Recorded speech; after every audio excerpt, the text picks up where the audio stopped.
guys, Towers here. Welcome back to DMZ.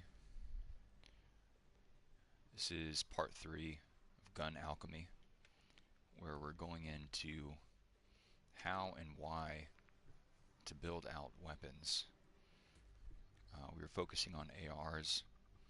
We started out with the TAC 56.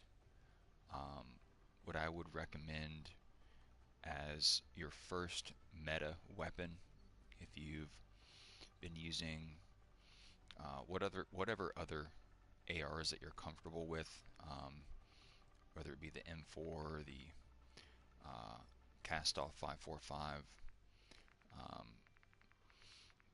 The TAC 56 is probably the strongest overall AR. It's the most well balanced. Has a good blend of accuracy, damage, and mobility.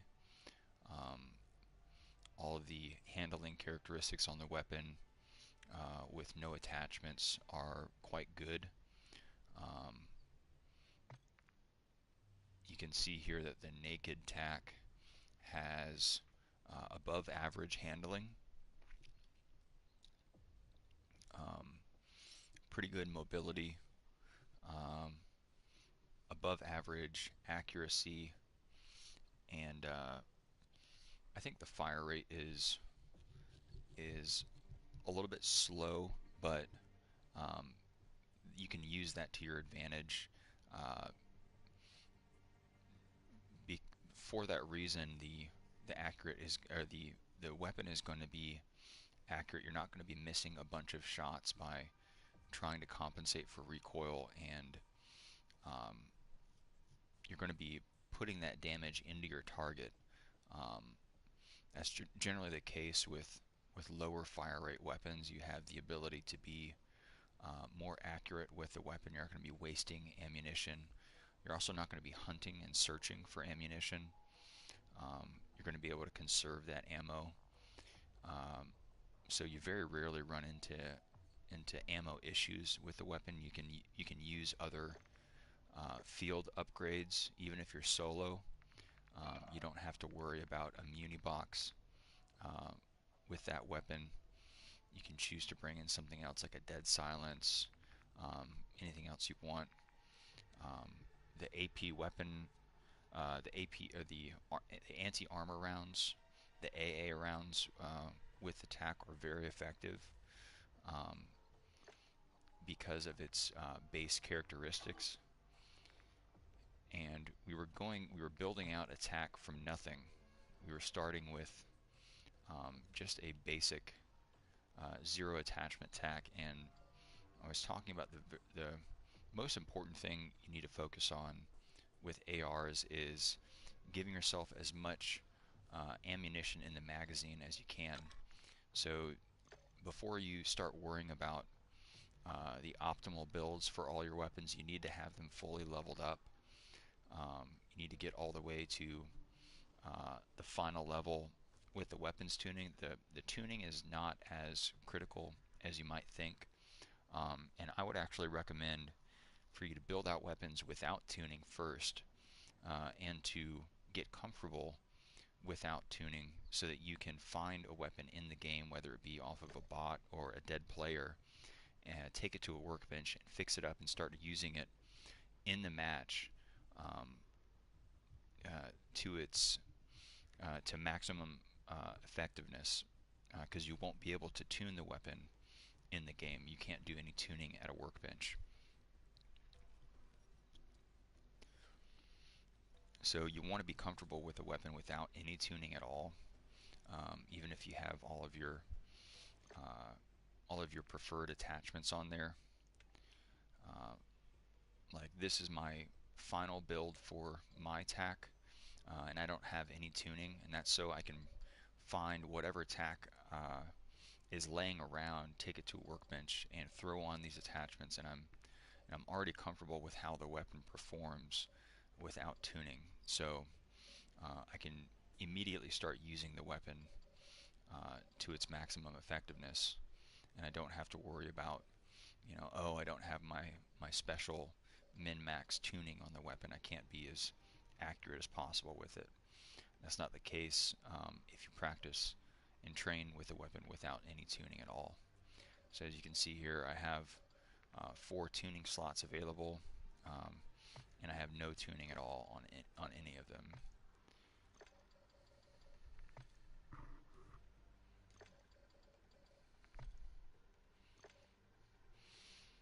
So the first slot you need to concern yourself with is the magazine slot.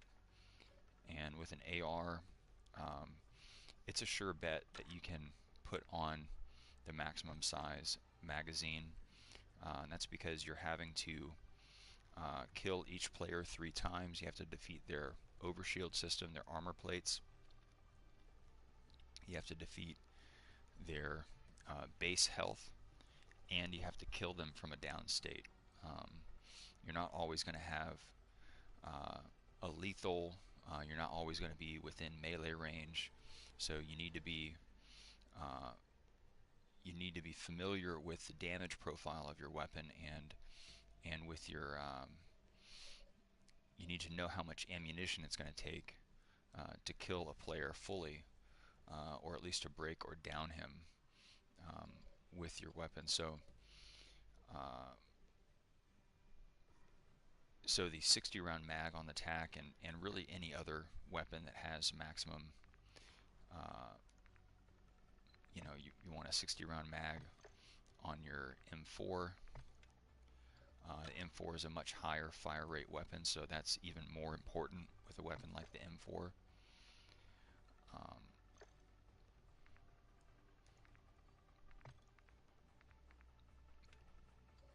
But your first concern is the magazine.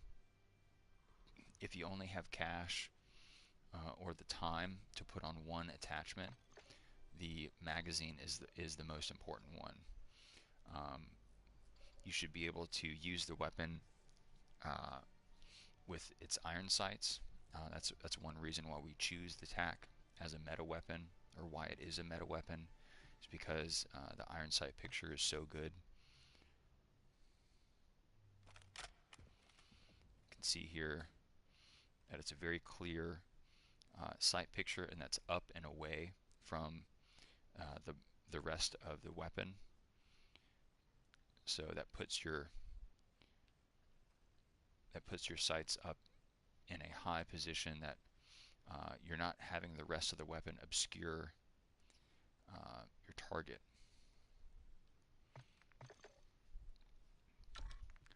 So we'll put on our magazine. Once we have all the ammunition possible at our disposal, we're going to start being concerned about making that weapon, delivering all of that ammunition into the target as accurately as possible. And so for that reason, we choose to extend the range of the weapon because the TAC is going to be a medium to long range weapon platform. So we're going to extend that effective range out even further by putting on a long barrel. And the long barrel also will give us added bullet velocity, which is the speed at which your bullet is traveling. So if you're delivering those bullets even faster, you're going to be able to create breaks, downs, and kills that much faster. And time is everything in this game. Time is life. So if you give yourself more time and give them less time to react or to make counterplays, you're going to increase your survivability and your combat effectiveness. So we've got as much ammunition as we can squeeze out of the weapon. We're going to throw that ammunition quicker, and we're going to extend its effective damage range out to the farthest possible point with the barrel. Now we're concerning ourselves with the rest of the build with recoil control. We want to make all those mini shots as far as possible, as accurate as possible. So we're going to put on a muzzle device. You can choose to run a suppressor. The main benefits of the suppressor are going to be it's going to be harder for enemy operators to pinpoint exactly where your firing position is if you're if they are not looking directly at you. So that's the main benefit of suppressor. The suppressor will also give you added damage range and even more bullet velocity, as well as some recoil control. But you don't want to add um, uh, an attachment to your weapon that is too bulky. Um, Even though the Harbinger D20 will add even more uh, recoil control than the Echoless 80 will or a Zulu 60 will, it will weigh your weapon down that much further. It'll slow down your ADS time, and it'll also slow down your other movement characteristics with a weapon. So it'll slow that time it takes for you to bring your sights up on picture, on target, and so that'll slow your overall combat effectiveness with the weapon. So a better option would be a slightly lighter weight suppressor, even though you're going to get uh, slightly worse recoil with a lighter weight suppressor. It's worth it to trade off for mobility and handling. So instead of a Harbinger D20 on the tack, because the tack is um, the recoil pattern is easy enough to master. You don't really need any extra help from the suppressor to do that for you. So you would go for an Echoless 80, or my suppressor of choice now is actually the Zulu 60, because it has the same handling characteristics as the as the Echoless, but it actually gives us a little bit more recoil control.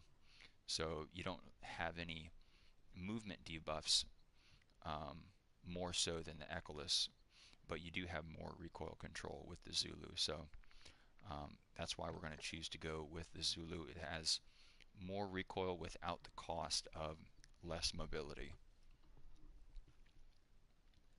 And your AR is, um, you're going to want to be as mobile as possible with an AR, because you're fighting within relatively close distances.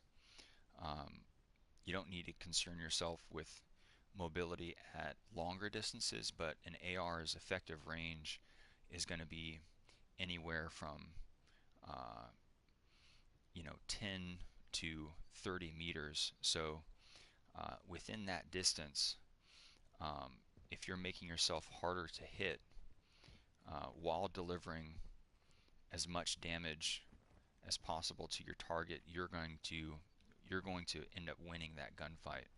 If you're delivering damage and then ducking in and out of cover,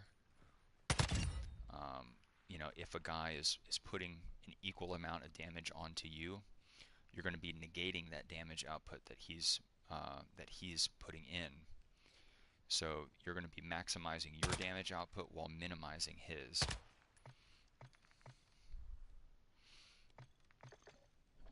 Lower my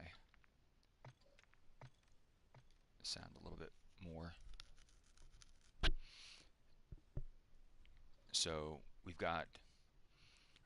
we're throwing out as many bullets as possible with the magazine. We're putting that damage out to the maximum possible range, effective range with the barrel. We're also getting bullet velocity, so we're putting those bullets out.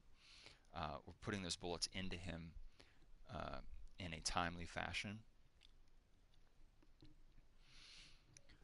Um, we are getting more of the same. We're getting even more damage range and bullet velocity from the suppressor, and we're also getting a little bit better recoil with the suppressor. So those are your top three build priorities: is more ammo, uh, more damage, and quicker damage, and slightly more accurate damage. And then the last two uh, characteristics you want to be focused on is even more accurate damage and even higher damage. So um, you do have some in the stock and the rear grip options do offer you accuracy. You do have recoil control in the brute stock, and you also have recoil control in the combat grip. But I find that the trade-offs with these attachment slots are not worth it. Um, with the brute stock, you get aiming stability and recoil control, but you're sacrificing a lot of mobility, specifically your sprint speed, your aim walking speed, and your aim down sight time. The crouch movement speed is not really that important, but sprint speed is definitely important, and the aim walking speed is also important. If you're slower as you're strafing and engaging your rotational aim assist, you're that much easier to hit, and you're also putting yourself farther away from hard cover like this. So if you're able to strafe at a maximum speed, you're harder to hit and you're safer by being more mobile, by being able to disengage if you need to and move to a different firing position.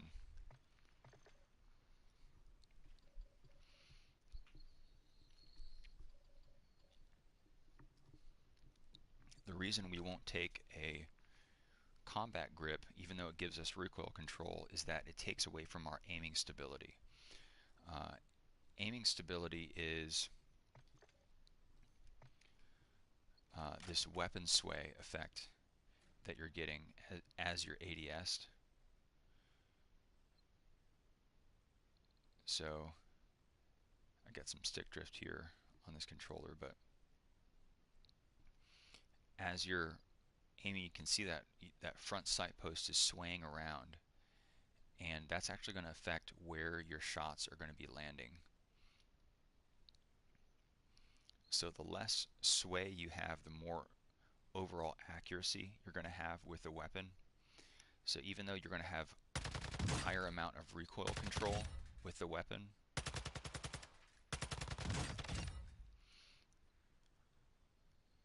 you're also going to you're not getting really the maximum amount of recoil control because there is weapon sway that you're not really going to be able to compensate for. At least you're not going to be thinking about it as you're holding down your fire button. So you're not really, you're getting some recoil by trading off for some recoil. So you're not really moving there. You're kind of just spinning your wheels. So we're going to forego the stock category and forego the rear grip category because there is an entirely other category that we are going to get definite recoil bonuses from, and that's the underbarrel category.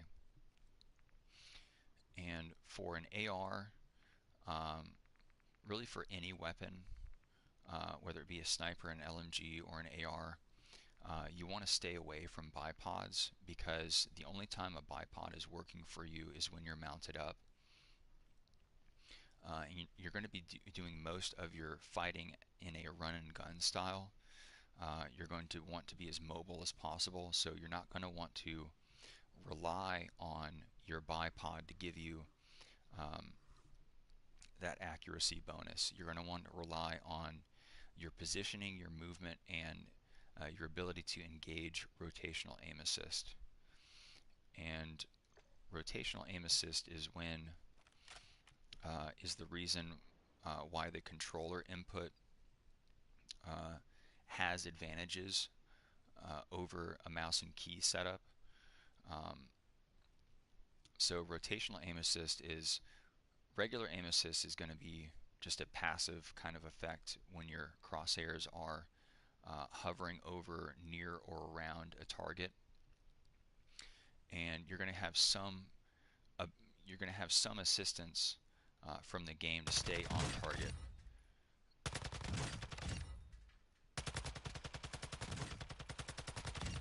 As you're firing.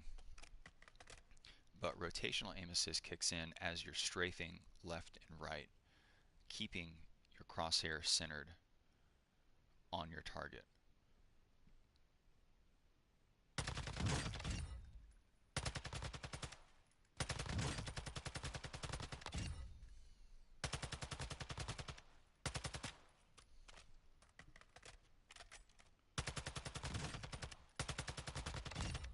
So there I'm engaging rotational aim assist by strafing, by moving while firing.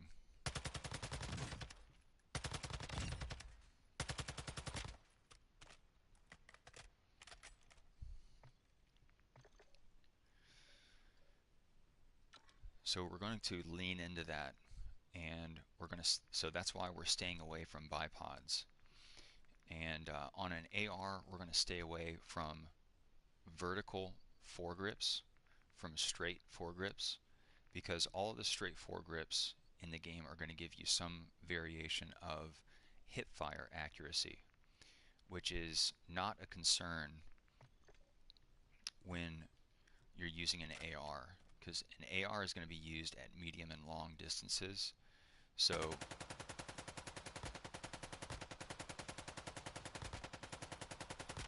that's doing nothing for you, shooting at that guy in hip fire. But shooting at the guy while ADS'd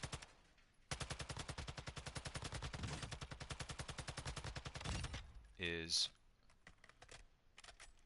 the intended purpose of the AR.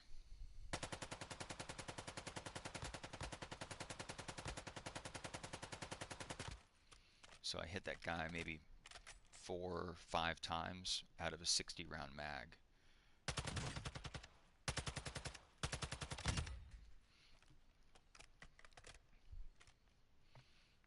While in hip fire versus ADS, where I can put all of my shots into him. So we're going to stay away from bipods. We're going to stay away from our vertical foregrips for ARs, and so that leaves the angled foregrips. And there are many different options for the angled foregrips, but you want to find an option that's going to maximize your ADS effectiveness. Again, we're not concerned with hip fire accuracy.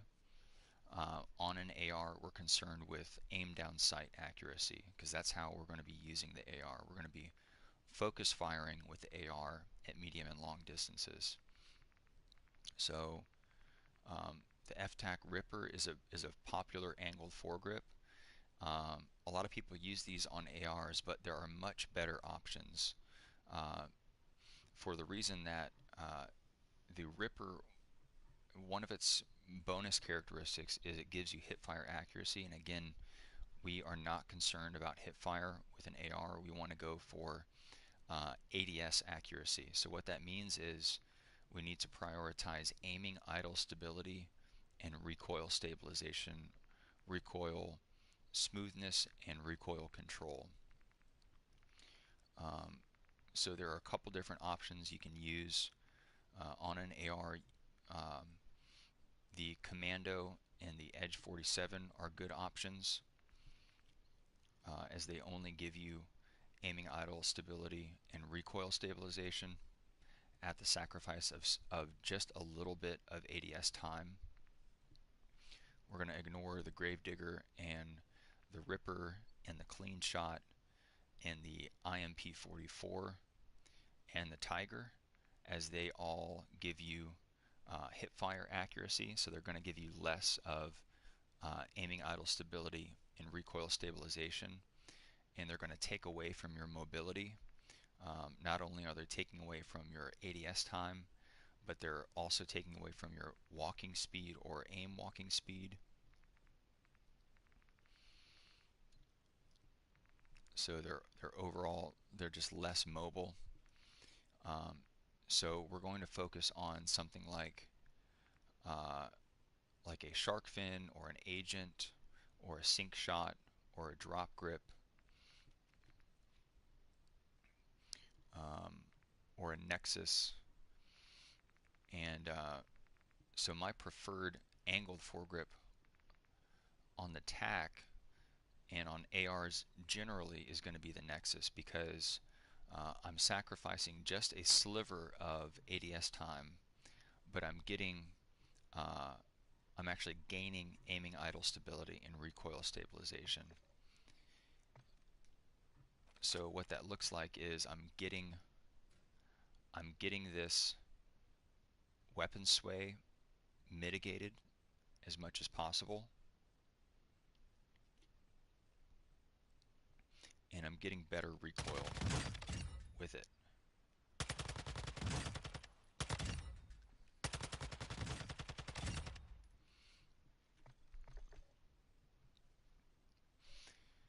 So we've got um, as much uh, the potential to deliver as much damage as possible with the ammunition. Uh, we've extended that damage range, and we've shortened the time it takes to deliver the damage, which with the barrel and the suppressor. We've gotten a little bit of recoil control with the suppressor. We've gotten even more recoil control and a higher degree of accuracy by eliminating some of that weapon sway with the angled foregrip. And then finally, we're going to maximize our damage output by putting on AP rounds. And AP rounds will allow us to deliver more damage through cover. So most surfaces in the game are bullet penetrable. So this is not right here, this bulletproof glass here. But say it was a regular, um, a wooden wall, a concrete wall, uh, something like that. Most of the surfaces in the game are going to be bullet penetrable, so I can actually start shooting and delivering damage to this guy on the other side, where he cannot see me. He doesn't know exactly where I am. And even if he does know exactly where I am, he's going to have to know that his bullets can pass through that and damage me on the other side. And many people still to this day, even at the end of the life cycle of this game, still don't understand that bullet penetration is an intended feature of the game. It's built into the game. It's not some kind of hack or exploit, um, you know, barring, outright hacking using walls or aimbot. Um, but anybody can do this. Anybody can shoot through cover and deliver damage through the piece of cover onto their target.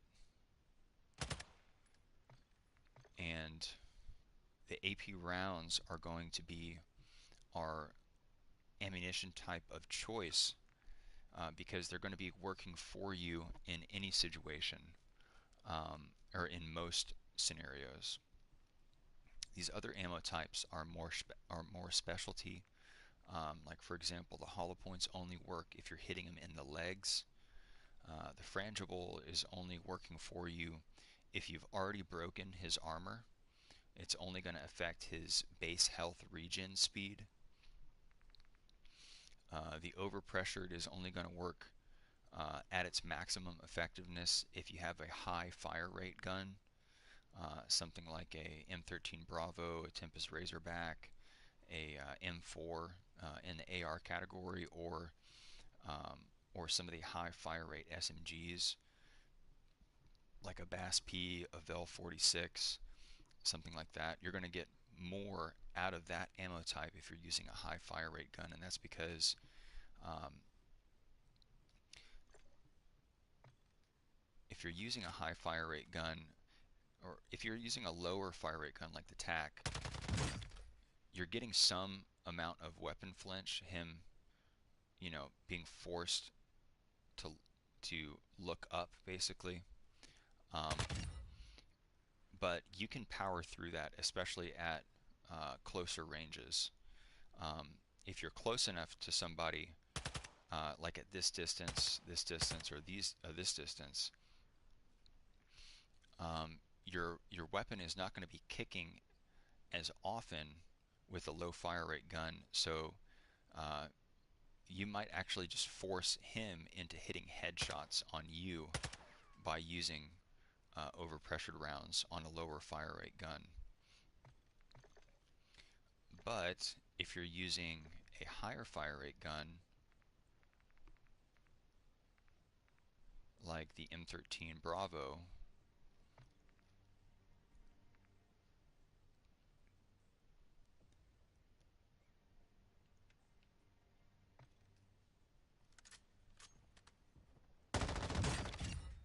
that's going to force his aim up into flinch even more often. And if you're hitting him consistently, instead of aiming at your chest, he's going to be missing over the top of your head as he tries to fire back, as he's being hit by overpressured rounds. So overpressured rounds work the best on high fire rate guns. That's for him. It's going to look like you know, he's going to be shooting. He's going to be first aiming at your chest here, and then he's going to be wasting all of his ammunition up and away from you as you're hitting him with that in quick succession with a high fire rate gun with overpressured rounds. He's going to be missing up here as you're delivering consistent damage to him.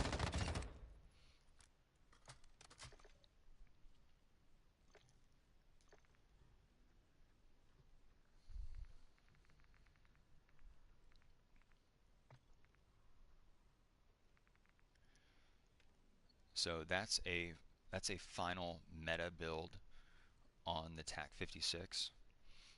All of the high level players, the players that use meta weapons, their TACs are going to look something like this.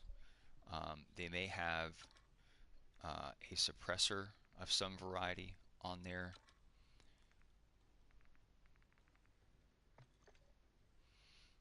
That's probably the biggest difference between my personal build and builds of other guys. And they're probably, they may or may not be using the AP rounds. They may have like a recoil control rear grip, or maybe even an ADS laser.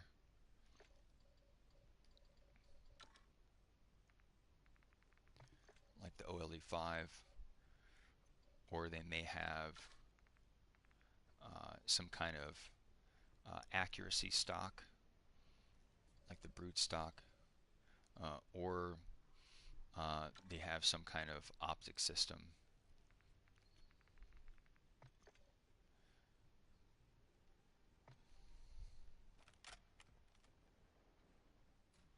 But as you can see here, the ADS time we're swinging that weapon in, it's taking a relatively long time to sight in with the suppressor and the aim op on there.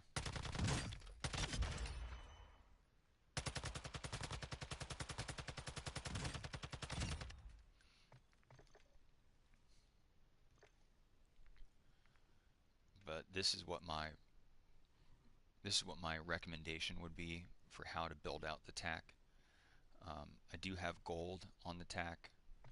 I have used the weapon extensively.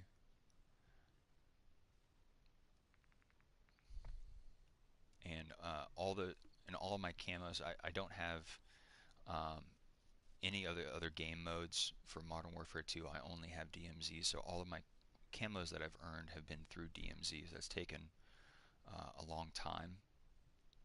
So I have a lot of experience with the TAC platform.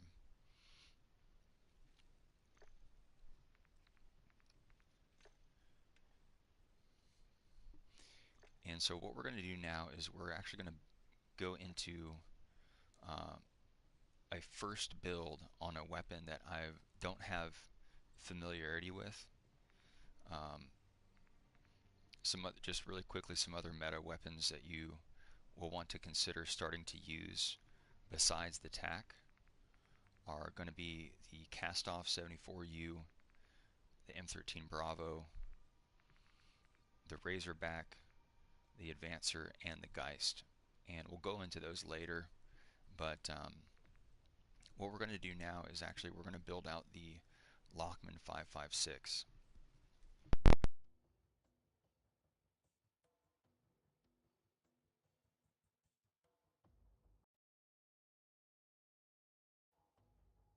And I'm actually going to take a drink of water here real quick. Just be right back.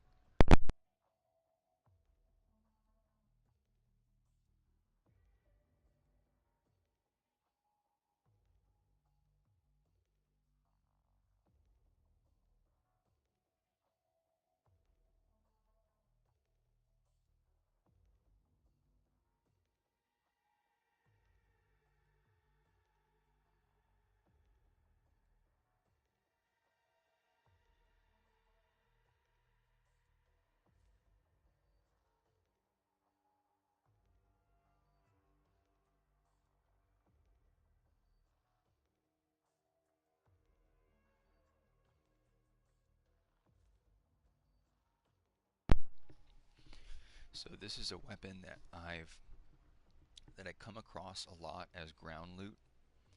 Um, the game will throw a lot of Lockman 556s at you.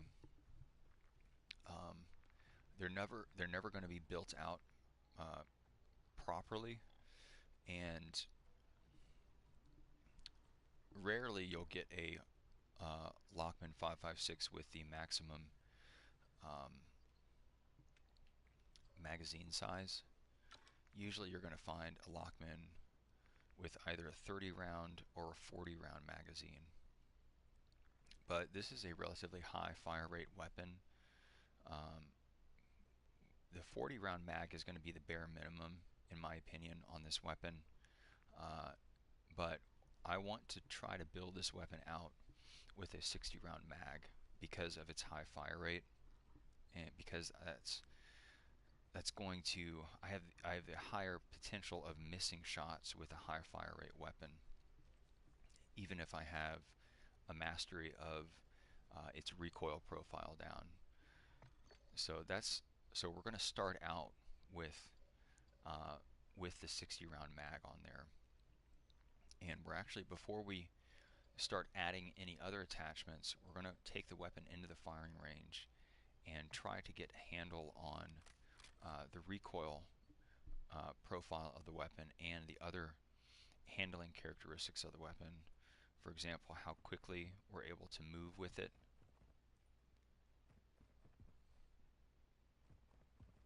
by just sprinting across the length of the firing range. So just with this one attachment, the 60 round mag, it already feels kind of heavy. So we know this weapon is probably not going to be a high mobility weapon.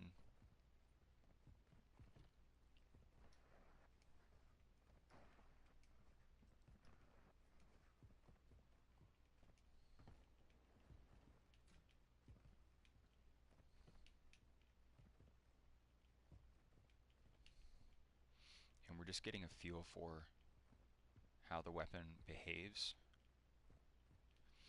We can see that the ADS time without any attachments and with the optic slot left open, which gives us the iron sight picture,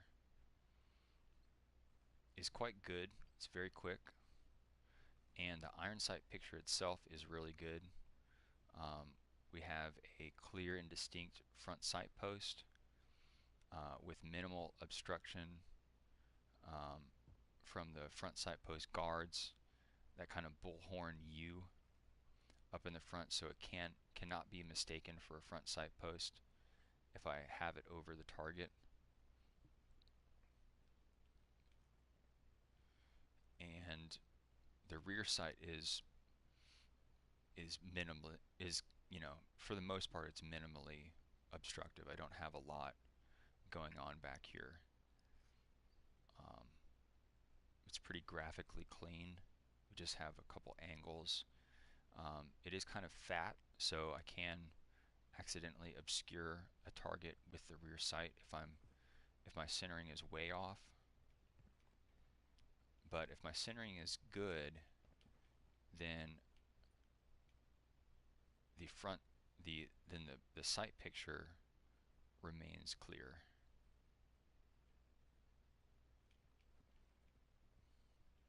But we're going to see, I'm just going to clear this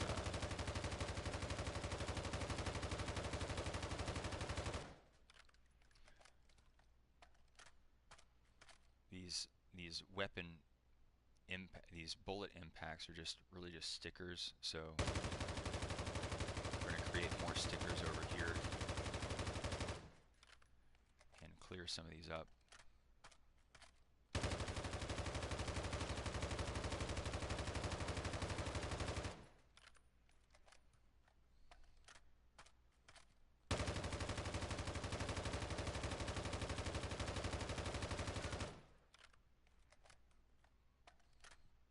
These might last because they're from a different weapon.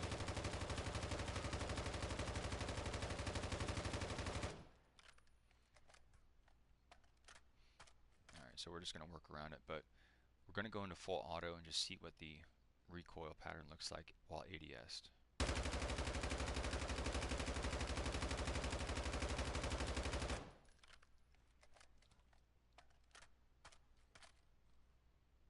We're going to do this at different ranges.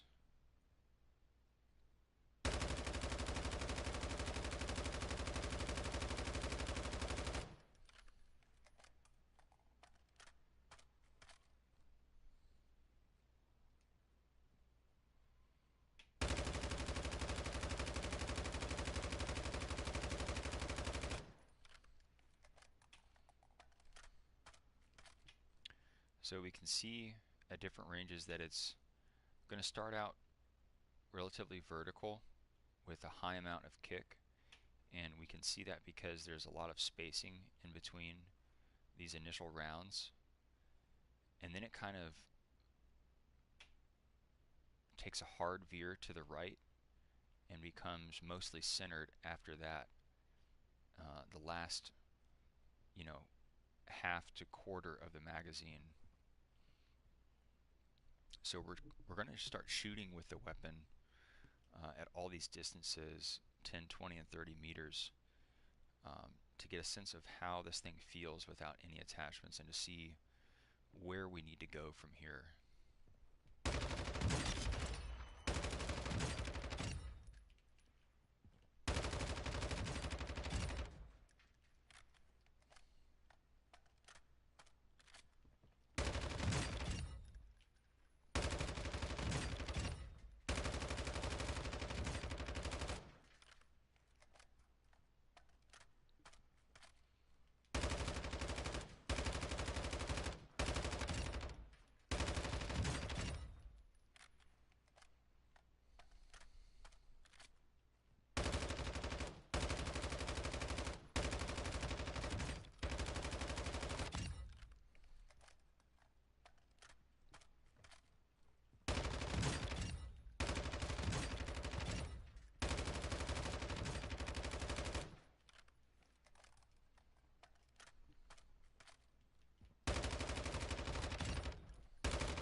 So we don't have a great damage profile. It doesn't feel like this thing's hitting that hard.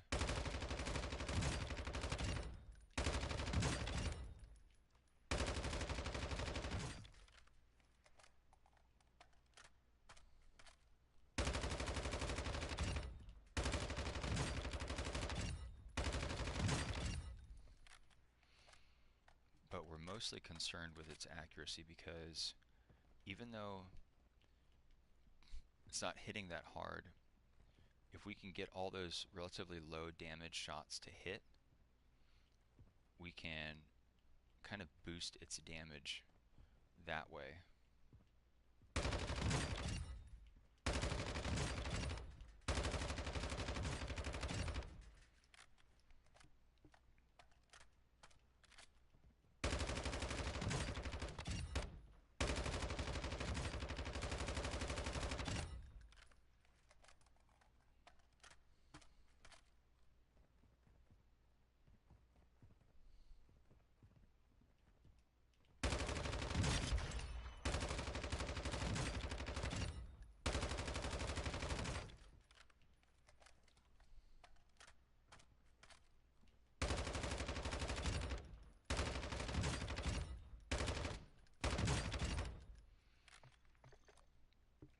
Alright, so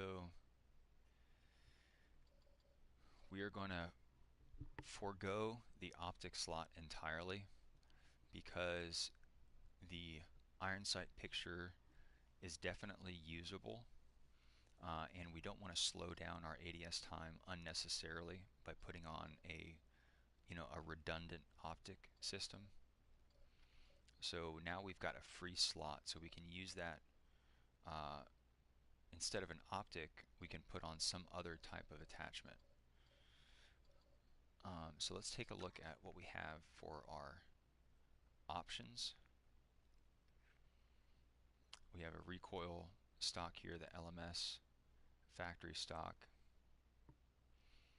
That will slow us down. I'm concerned with the negative sprint speed it's going to give us. It's also going to give us negative aim walking speed. So this gives us aiming stability and recoil control, but it takes away from our mobility. This one only gives us aiming stability while still taking away from our sprint speed. This is a more mobile stock, but a less accurate stock. Same thing with this one. Same thing with this one. So all these stock options look pretty bad. We'll look at our rear grip, and we don't have a recoil control rear grip option.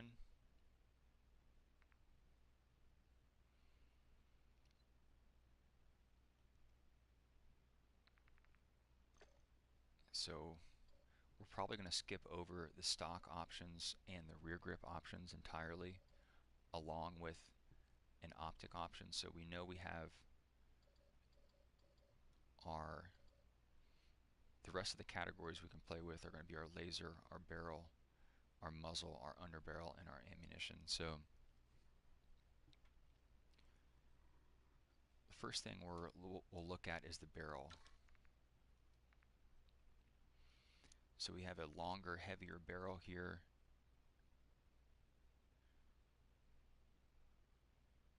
Recoil control, bullet velocity and damage range at the sacrifice of some movement speed. Hey, welcome in. We've got damage range and bullet velo on this one, but no recoil control. We're okay with sacrificing a little bit of ADS time, and we're definitely okay with sacrificing some hip recoil control.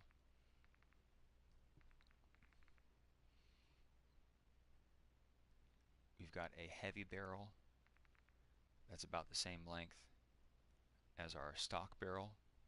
Gives us recoil control and bullet velocity.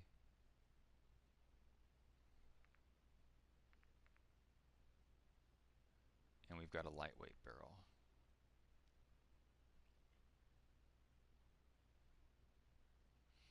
This might be an option to look at. I have it locked right now because I don't use the LMS at all, but this might be an option if we're not satisfied with these other barrels. We might look into leveling up the LMS to gain access to this Nova. Recoil control, bullet velocity, damage range. And the weapon attachments will give you bonuses and debuffs in the order that they're listed. So this barrel will firstly give you most recoil control, and it'll give you least hipfire accuracy. The recoil control is listed first. That's what it's going to give you most of. It's going to take away from your aim down sight speed most, as that's listed first in the cons section, and it's going to take away least from your hip recoil control.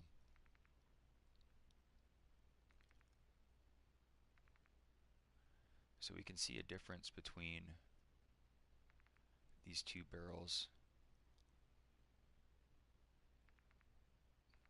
This is going to take away from our mobility a lot more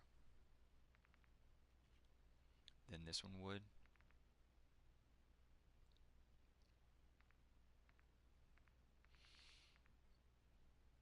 And we're going to skip over the light barrel entirely.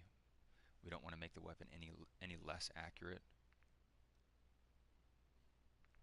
So our three options for barrels are going to be this 15.9-inch barrel that comes on the LMG.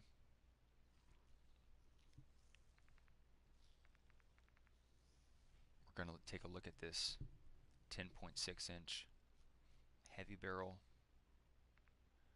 and we're going to think about unlocking our Nova barrel.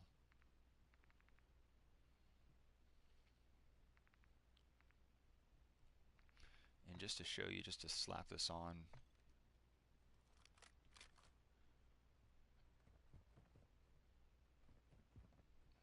we know the weapon is now even that much heavier.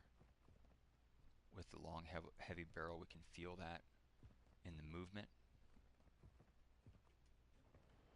And we can also see that it slows down our ADS time.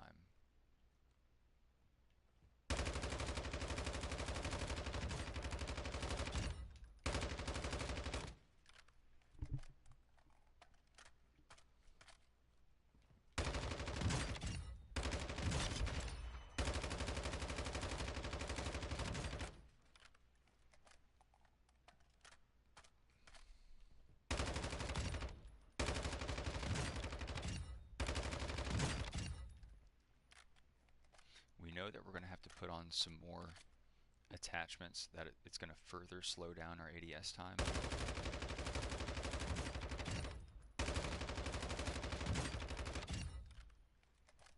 So even though this barrel is going to give us better recoil,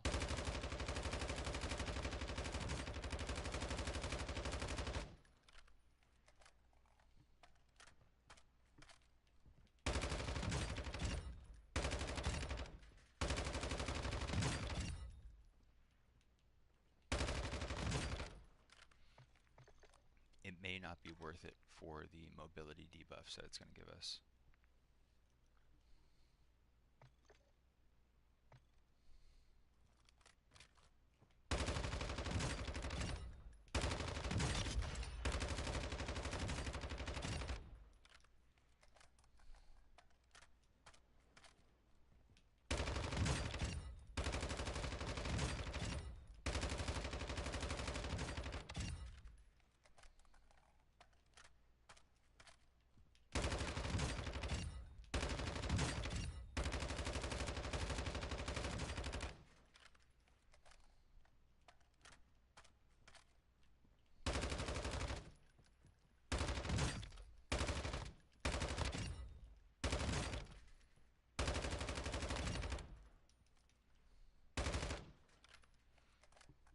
So even though this barrel gives us less recoil control,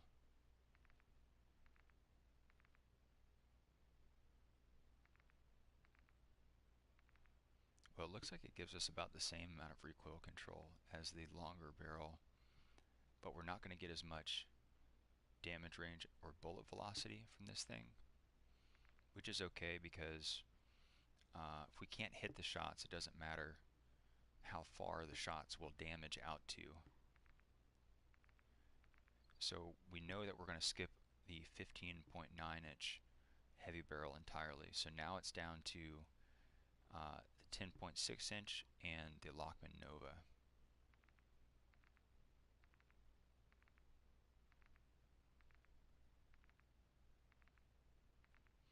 And it looks like this 10.6 inch is going to give us the best amount of recoil control.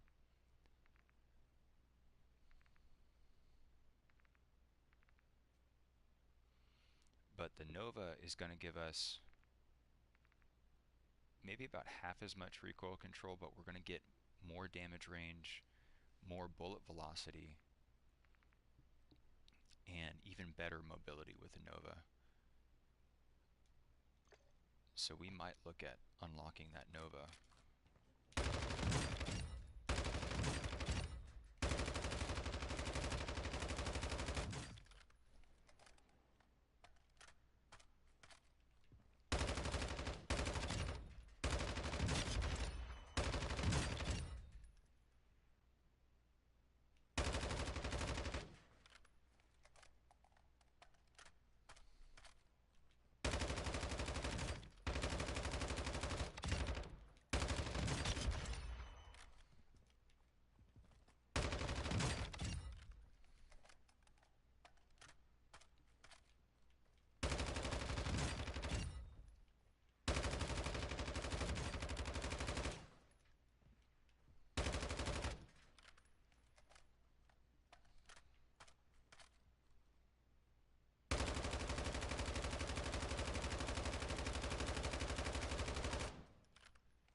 That's a pretty harsh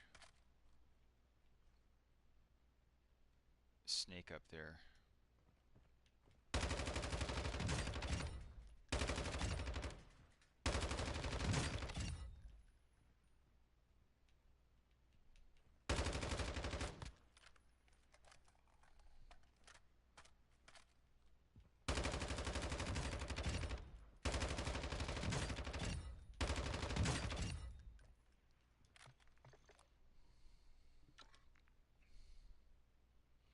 So we'll keep this barrel on there for now, but I think we'll work to leveling up the LMS to try this Nova barrel out. Alright, so we've got a barrel option. Now let's get even more accuracy out of the gun by putting on a muzzle device.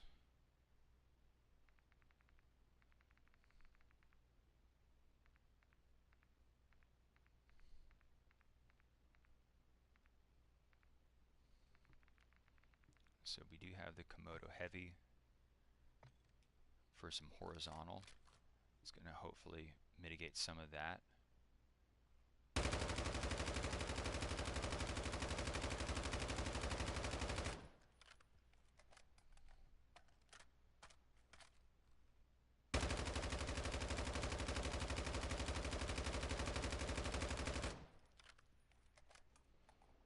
And it looks like it does a little bit.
makes is really killer. You can really feel that at longer distances, so we're going to have to really work to find a way to delete that.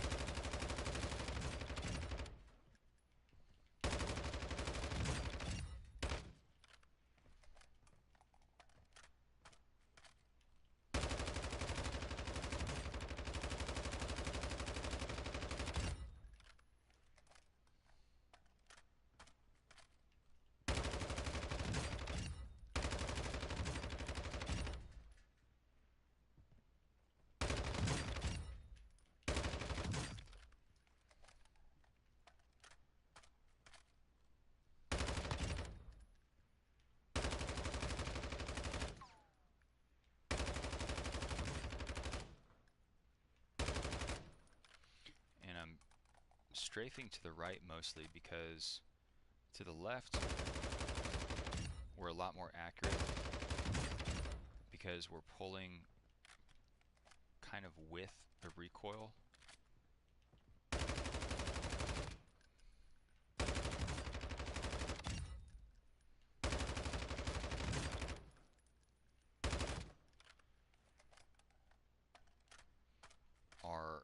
Our movement stick and our view stick are kind of doing the same thing. We're both pulling to the left to compensate for that hard right turn. But when we go to the right,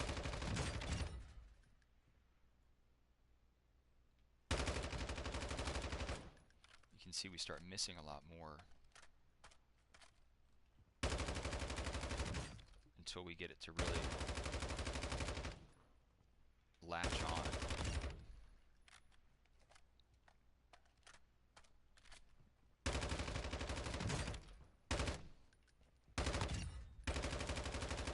We don't want to be like Derek Zoolander and not be an ambi turner, be able to both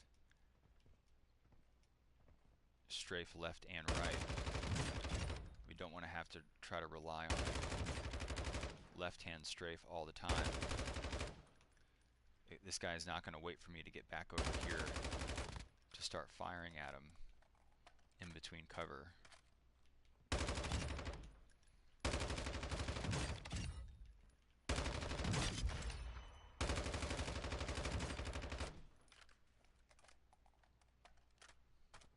The way you can get around that if you're having a hard left or right turn is you can kind of go in a circle really harshly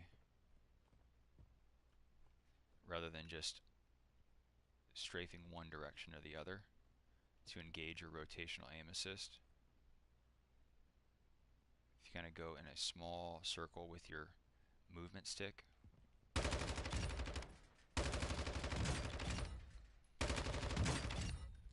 can keep yourself locked on a lot better if you're having really weird recoil pattern issues like this. You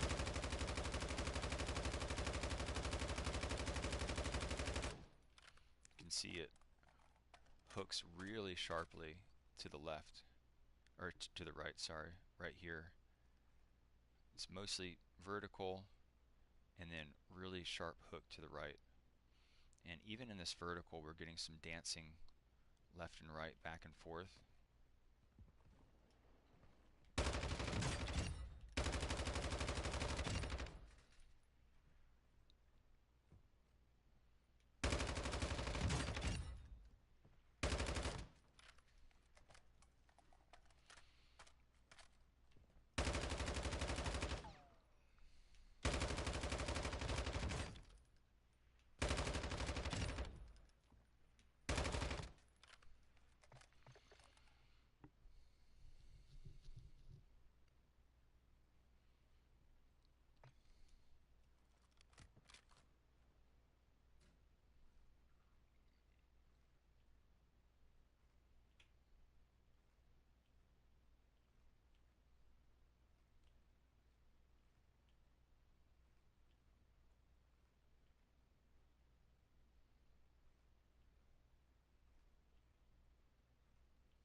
to see what this looks like with the laser, see if we can get back some of our handling.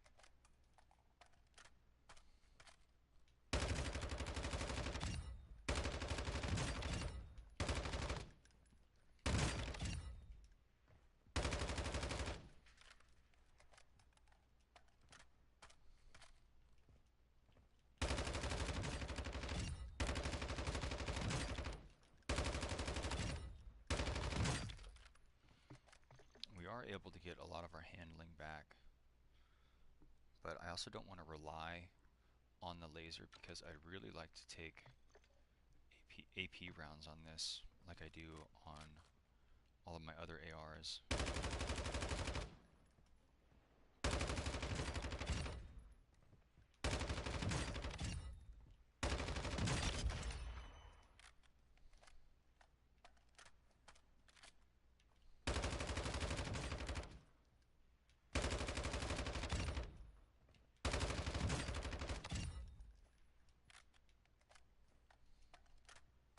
I'd also like to take APs because the weapon's damage does not feel great.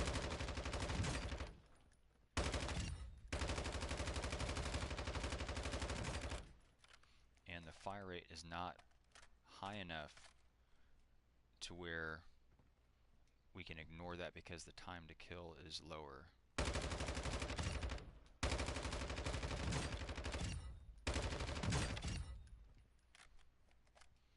It's going to be a relatively high time to kill weapon.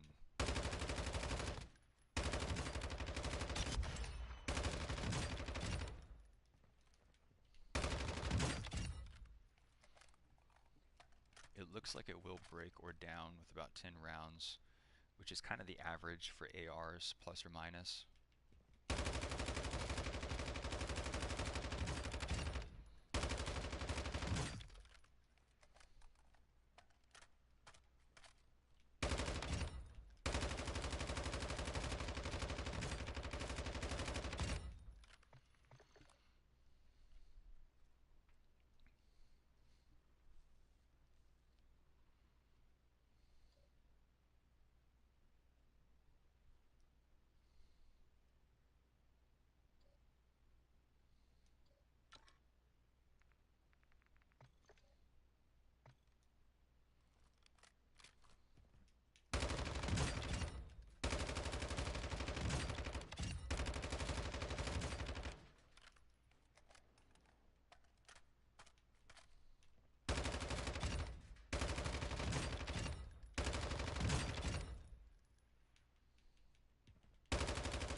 So we'll call this one a Mark 1.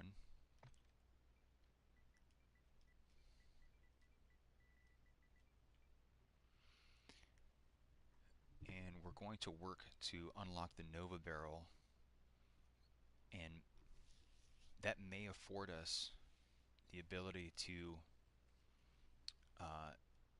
take off the laser and add AP rounds. Well, also, while I'm thinking about it, we'll try this with a flash hider and without the laser.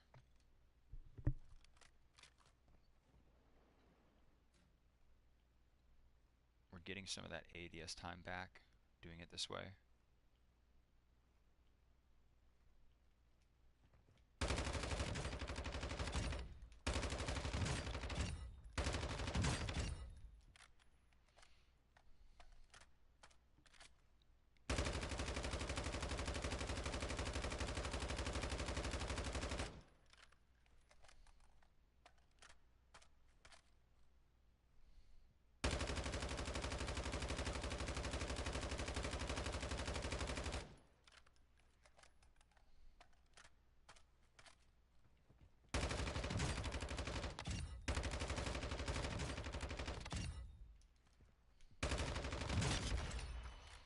So that right hook is a lot less pronounced now. It's more of a smoother right turn.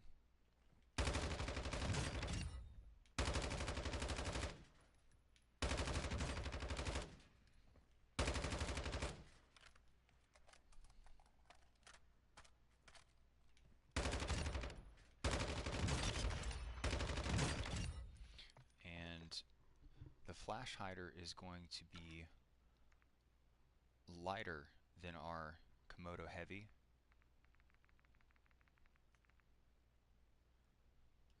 It weighs about half as much according to the stats here. Even though the Komodo on paper is going to give us better recoil, the mobility debuffs might not be worth it here in this case.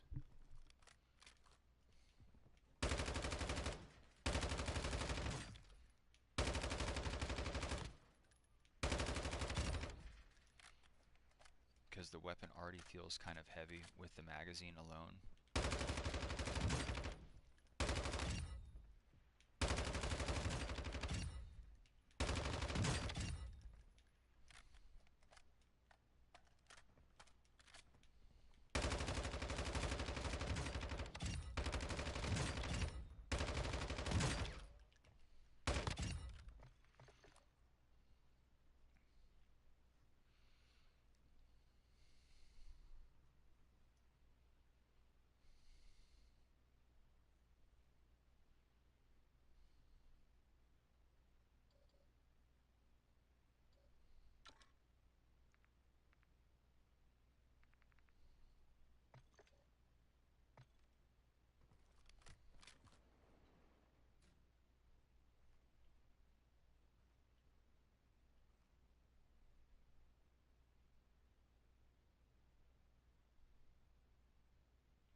So it's usable. We'll call this one a Mark 1. But I think we're actually going to start to go in with an LMS to get that Nova unlocked. See what this looks like.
going to be a bit of a pain in the butt to unlock, but I do have a life hack for that.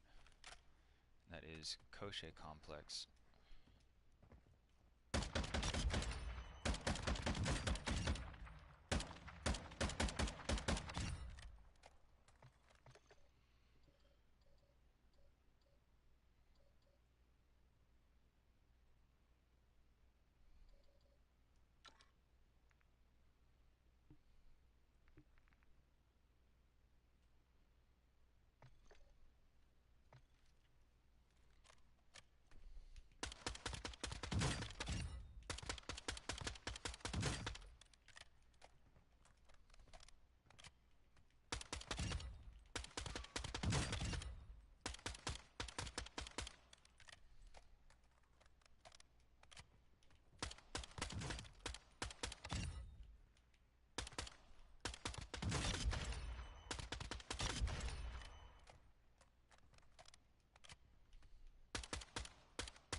I don't think we have to worry about any attachments because this thing is near unusable anyway, and we're not actually going to be hunting people with this thing.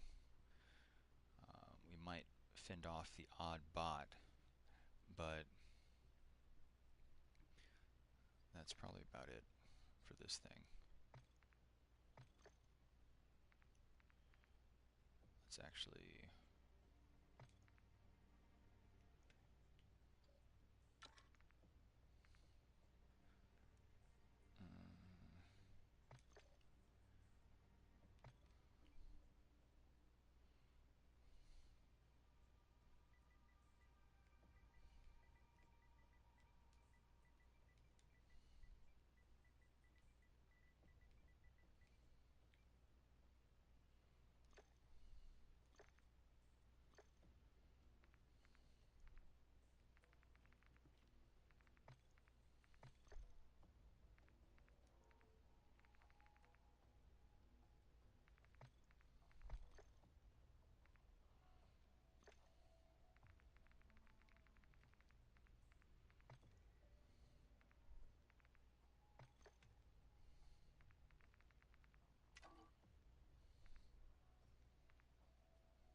so we're going to get set up for a crochet run to level up this LMS to get a barrel change on our Lockman 556. And we need to get the LMS to level 12.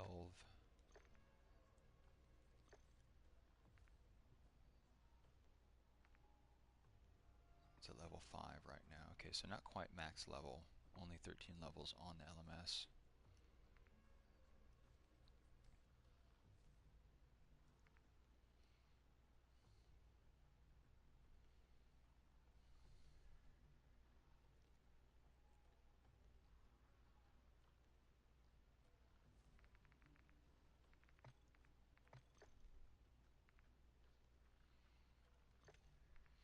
So we'll need to figure out a primary weapon from our contraband stash because we want as many chances as possible to take in the LMS. We can find LMS bots all over the map, and that might actually be the way to play it, is to find an LMS bot. I don't know if we have to waste an insured slot on that, but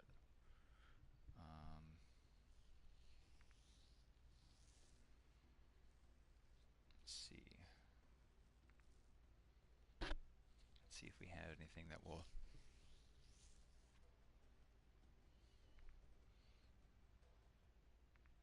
be feasible down in Kosh to defend ourselves with.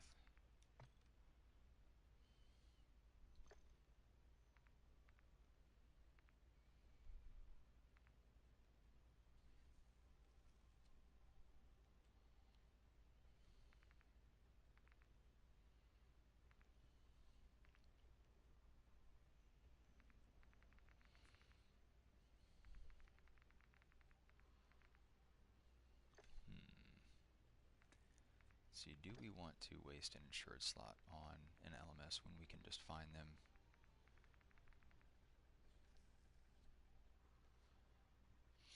Well, that will be predicated on actually finding an LMS bot.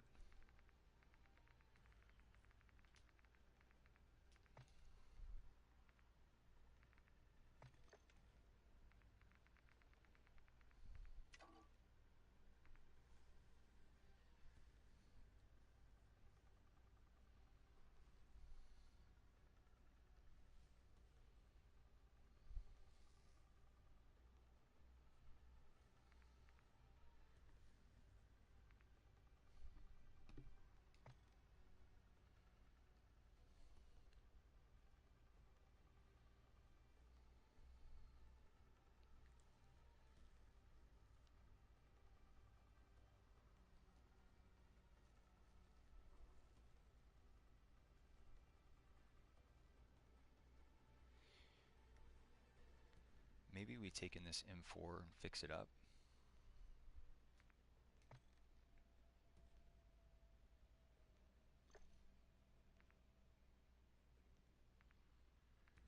Let's see, can we remember our M4 build?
d6, 9, 12, 15.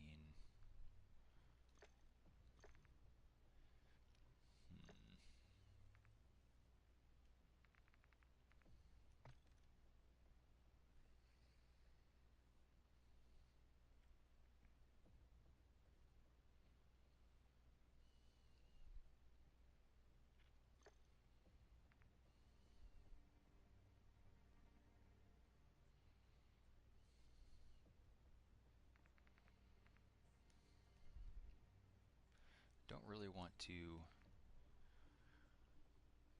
spend time and risk getting killed at a buy station fixing up a contraband weapon at the start of the match, just to later go into Kosh anyway.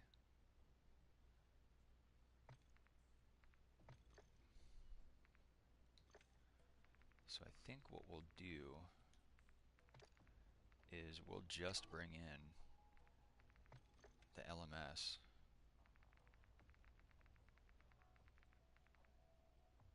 and we might get an SMG. Let's see, we have a naked Bass P taken.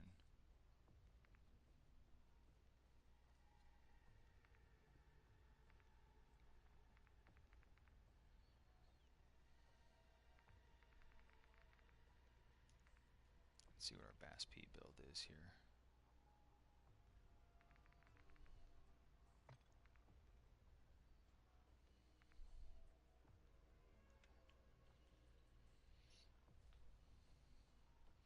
.50-round drum,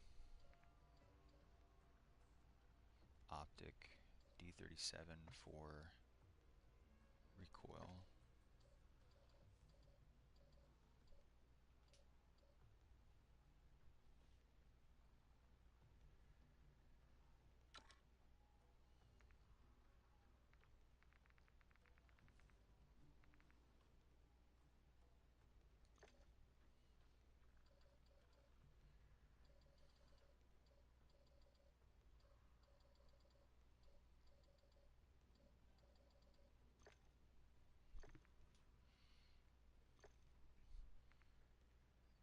Yeah, I think we'll just run it like just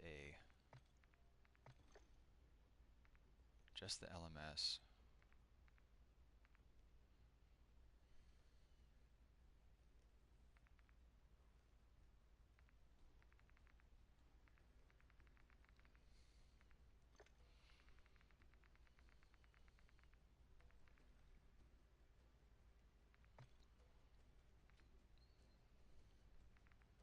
Take in this ground loot Bass P to defend ourselves with, and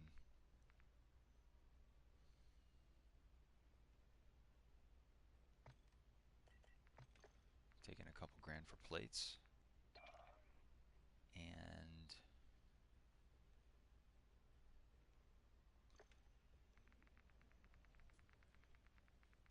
I think we'll keep the res pistol as a backup selfie as we're gonna go in solo.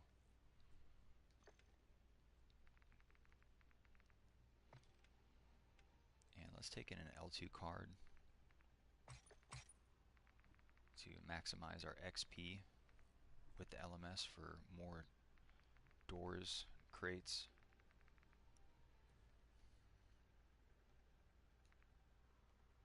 Running bomb squad, that's pretty good.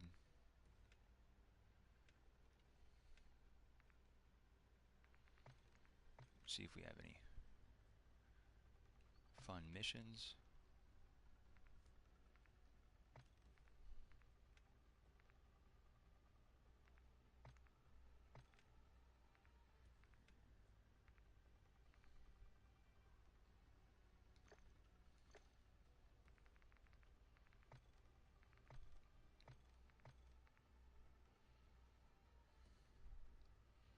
Okay, I think I'm happy with that loadout. We will turn up our in-game audio to 100% as we get into match here. So just turn down your speakers or headphones.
Welcome to Al Mazrah. Exploring, looting, and securing intel will open access to missions and targets. Expect resistance from local forces, and watch for other operators in the AO.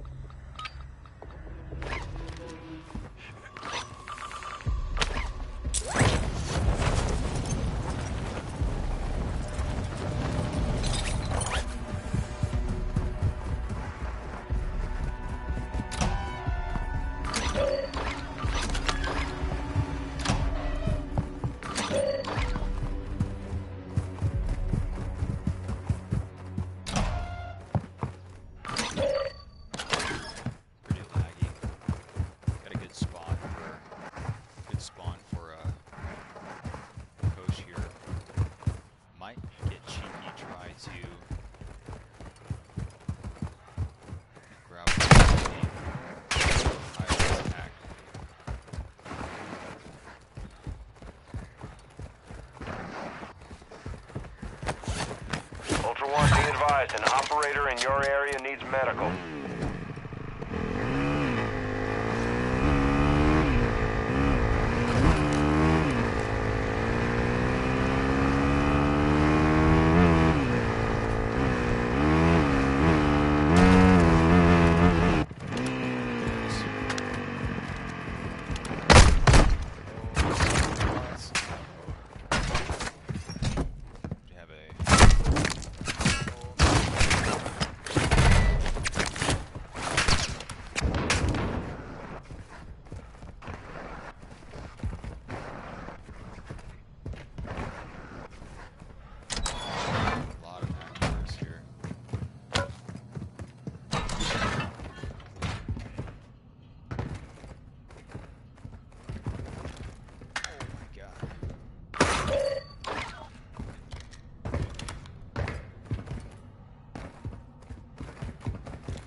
So I figured I'd rather not risk it.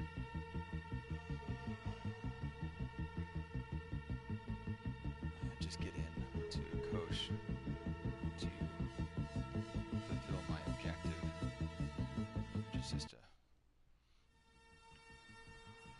almost max out this LMS. Hopefully, Kosh lobby will not be as laggy.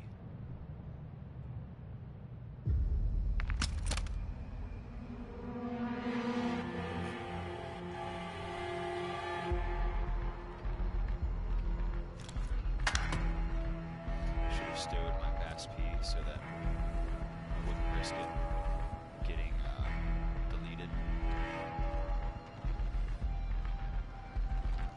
That's why I stowed my throne knife there.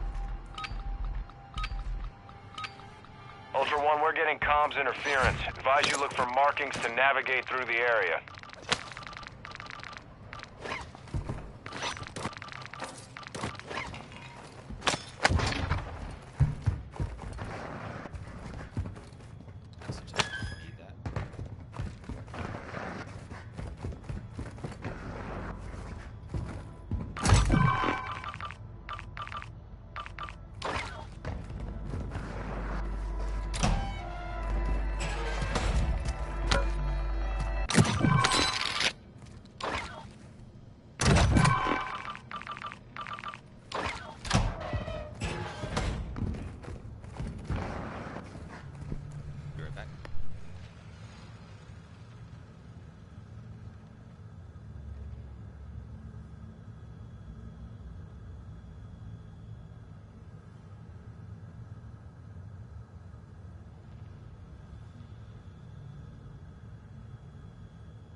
Sorry about that, guys. Take care of some IRL.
نحن القتلة، نحن القتلة، بنقاتل بدون خوف،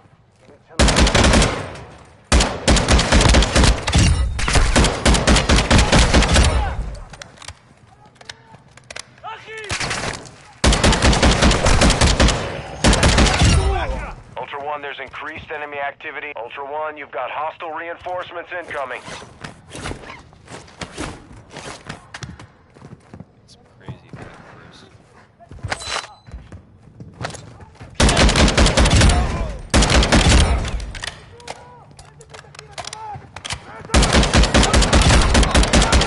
Activity has increased in the area. Keep your eyes open.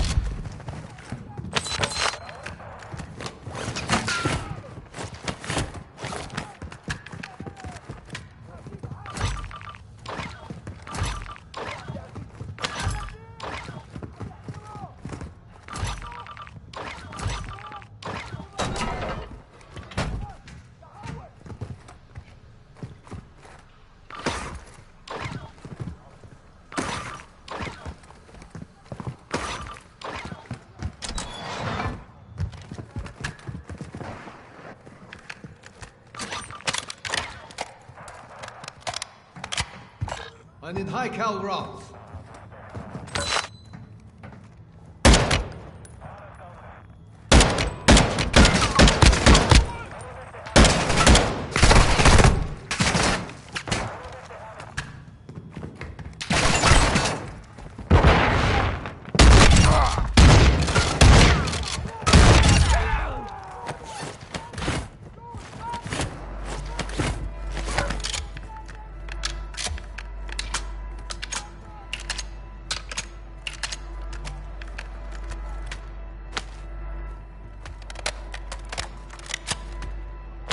I need high-cal rounds.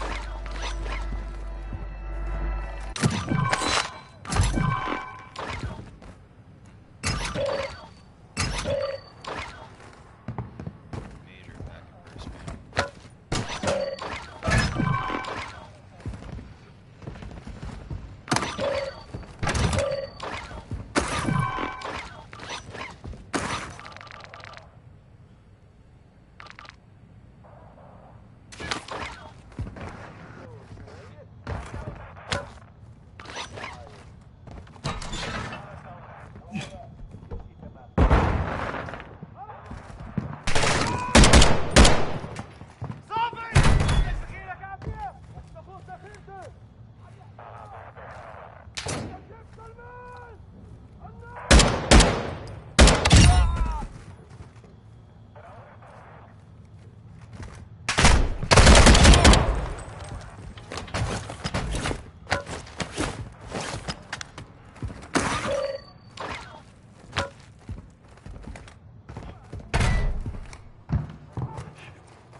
1, be advised. Hostile activities increasing in the area.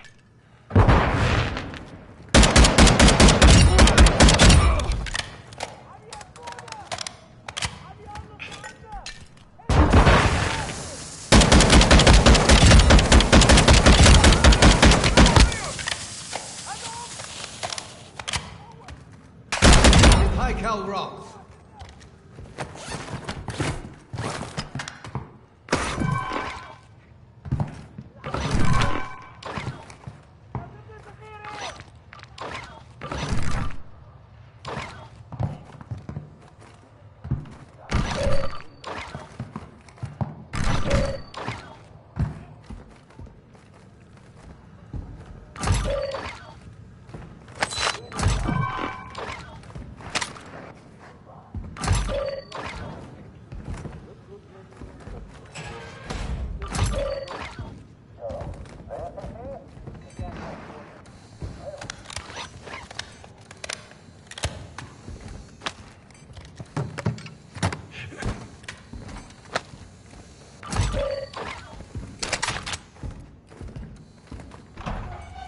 تدريب على الطريقة الخاصة. 1, be advised. Surrender. You've got hostile reinforcements incoming. Ultra 1, activity is increasing near your location. Stay alert.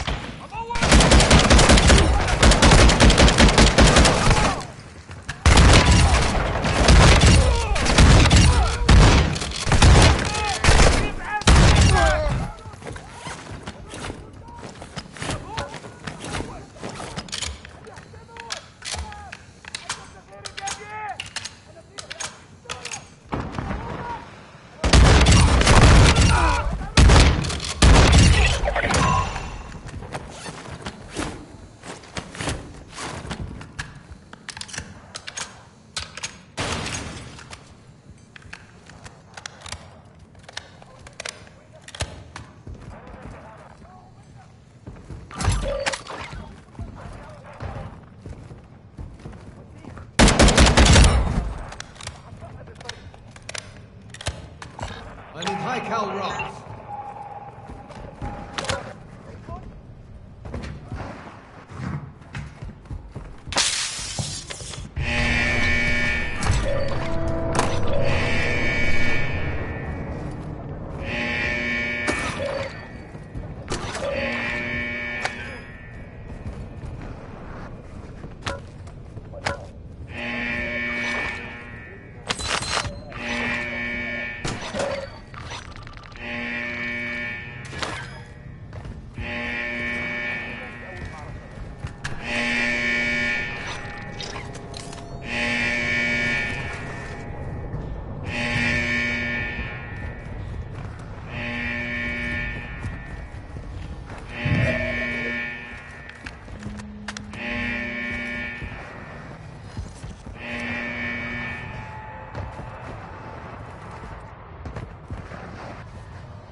Ultra One, we're seeing increased activity in the area. Stay sharp.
One, there's increased enemy activity. Ultra One, you've got hostile reinforcements incoming.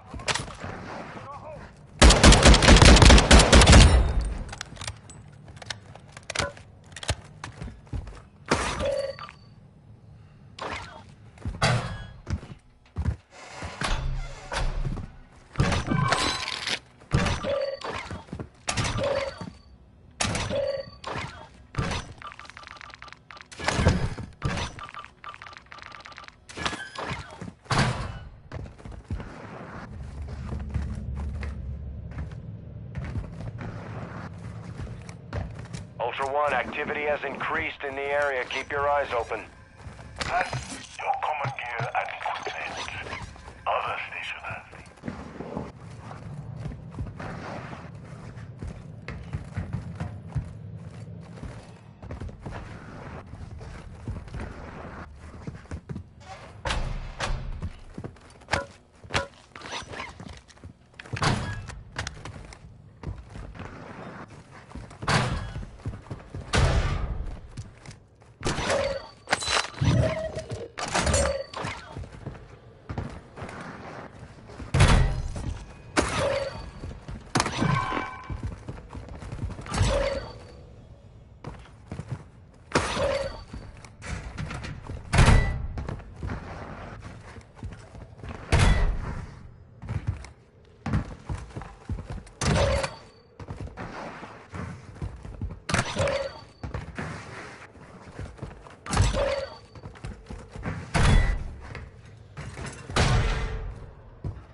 Ultra One, be advised, threats are moving. Ultra One, you've got hostile reinforcements incoming. Ultra One, be advised, threats are picking up.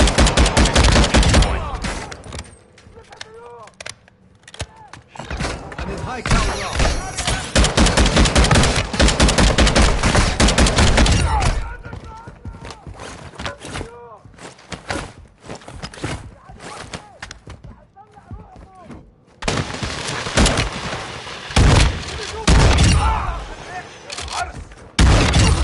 Ultra One, be advised, hostile activities increasing in the area.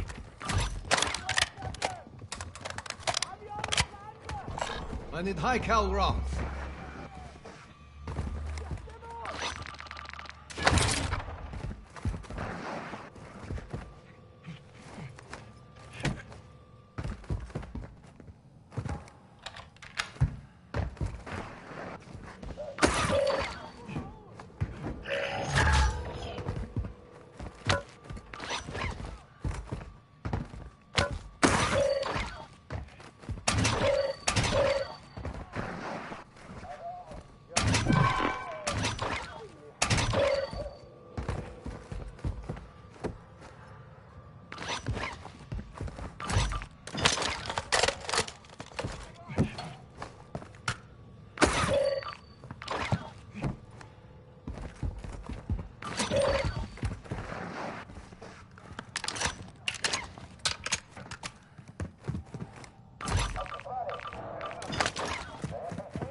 1, be advised, threats are moving. Ultra 1, you've got hostile reinforcements incoming.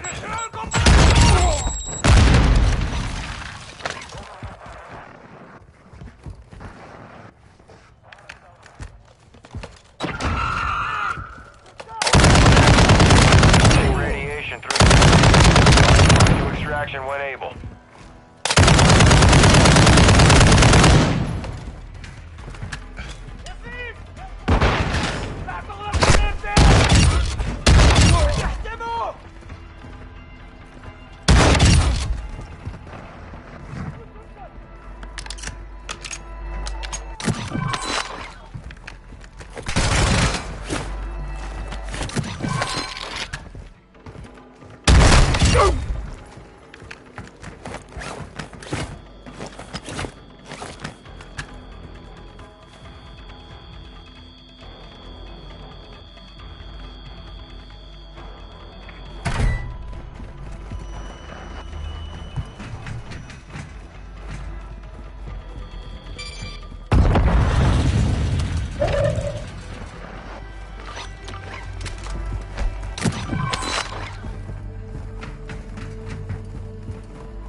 Communications resecured. Down there.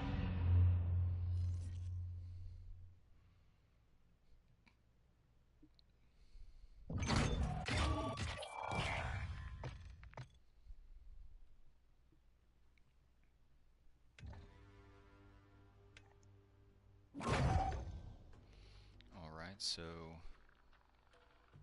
got that LMS fully leveled up, which means that we can put our intended attachment on that lockman.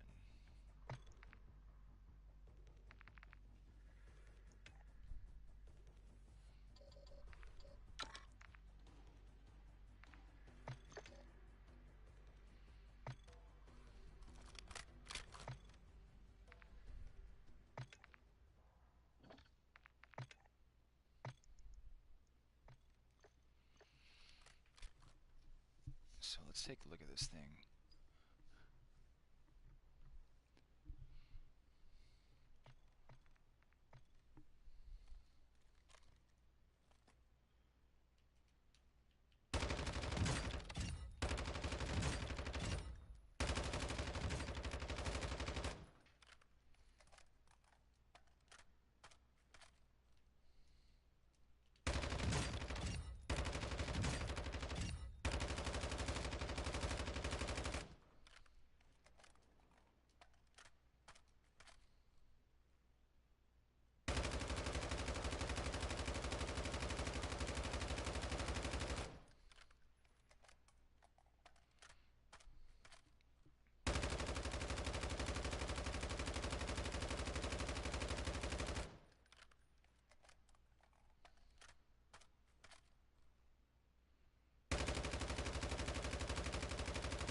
so let's restart. Let's put on our mag.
want to try to eliminate that right hook there.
I like this here. I would really like to take the AP rounds, but I don't know if the damage is going to be enough, even with AP rounds. I think I'd rather just put those lower damage bullets on target quicker.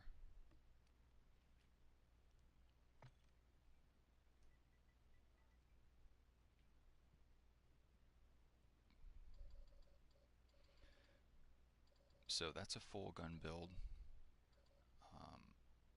More ammunition.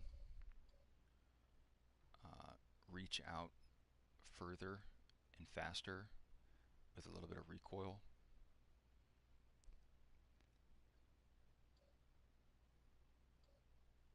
Then further, even better recoil with the Komodo Heavy. And a little bit more recoil slash accuracy. And finally, to speed it back up so we don't lose too much mobility, we got that laser on there. So priority 1, priority 2, priority 3, priority 4, priority 5 to finish it off.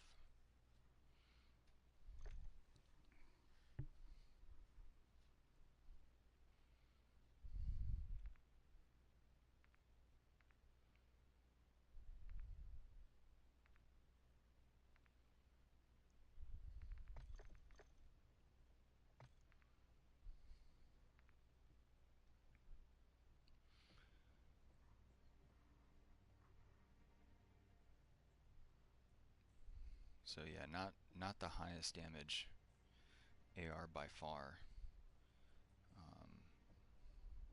but we got it reasonably accurate.